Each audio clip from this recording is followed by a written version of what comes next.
This morning, I'm going to take one of your questions to see if I can help all of us gain that tiny 0.1% improvement needed in perspective and mindset and personal philosophy that then applied to each circumstance each day, day over day, will compound into a massive difference in results and a completely transformed life over time. That's why we are here each morning, the constant and never-ending pursuit of realizing the greatness in you to help you become better every day. But remember these two things. Number one, you gotta show up each morning without fail, consistently, by routine, by morning ritual. All 5 mornings a week, we are building success habits here. We are forging character. Then 2, you gotta put in the work. You have to immediately turn ideas and inspiration into action and application. Knowledge is useless without action. Here's the question Jenny wrote in asking: what keeps you consistent with your routine even when you're traveling away from home or perhaps you get sick? Okay, good question, Jenny, as it seems that a lot of people struggle with this. I hear people excuse themselves all the time with why they have gotten overweight, aren't working out, or have become estranged to their family and friends because they are traveling a lot. All of which is crapola, and I know because I have traveled a lot for the last 25 years. And let's start with the core philosophy. There are no excuses. You are responsible for your life in every circumstance and at all times. Traveling is just a BS story one tells themselves to excuse for their weakness, their emotional immaturity, their inability to be self-responsible.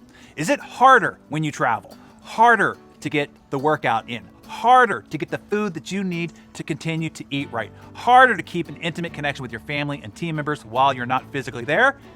Yeah, maybe. Just do the hard things then. Are there more tempestuous attacks on your weakness when you travel? The temptation of free alcohol on flights, carb-loaded meals, having to take clients out for drinks and rich dinners. Sure, maybe. Just do the hard things then. Jenny, before I give you any practical tips here, let's ground this on a personal core philosophy. Your environment does not define you. Your environment has no control over you, only what you allow it to. The only one responsible for your behavior and what you shove into your face, how often you check in with important relationships, and what time you get up to get your workout in, is you. You and your core philosophy, one of complete 100% no excuses, self-responsibility, does not change. If the winds of the environment around you change, you set a different sail, that's all. Now, you might need to adjust your sail to work with the wind so it continues to propel you in the direction of your goals and doesn't blow you into the rocks.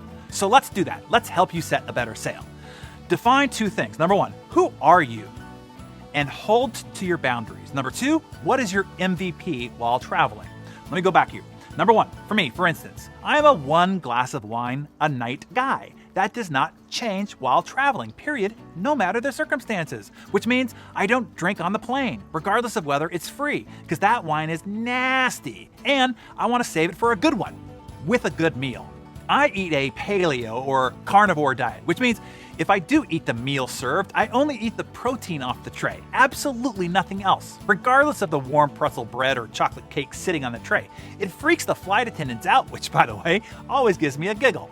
And this is only if I'm desperate, and I already ate through all the pre-planned and pre-prepared foods that I travel with. That's a big tip there. I usually pass on the airplane food entirely because it's nasty.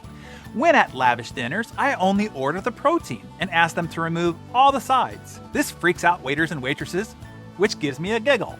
Point is, my diet does not change at all when I'm traveling. Then number 2, what is the MVP? What is your minimum viable production on some of your core behaviors? It's okay to go on a reduced production plan when you are traveling, but it's not okay to go completely dark on them.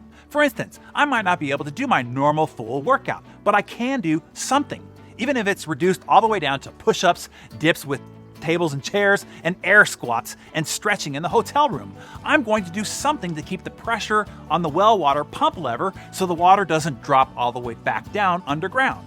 I define what my MVP is with keeping in touch with my team, my wife, and my friends, regardless of my travel. I'm going to do something, even if it's just reduced. I'm not going to go dark and go down to 0. Here's the bottom line, Jenny, and everybody else. You have 100% control of your life. When you are at home, when you are out with your friends, when you are at a birthday party, and even during the holidays, and when you are traveling. Don't let circumstances define you. You are who you are. You are what you are about. Do not let the winds around you determine your destiny. Set a solid philosophical sail for your life, your character, and hold steadfast. Oh, and if you're sick, rest. Get well. There's an excellent chance that you're sick because you mistreated your boundaries and didn't take proper care of yourself, and your body said, enough is enough. I know how to get you to listen to me, and down you go. Don't be the kind of person who gets perpetually ill. It is often a disease of character than it is of the body. The body is getting ill just as the outcome. Hey, I didn't say you were going to like my answers to your questions, just giving you my point of view since you asked for it. All right, everybody, contribute your ideas. How do you handle yourself while traveling? What adjustments do you make to your sail when you enter areas of stronger and shifting winds? Tell us that in the comments below.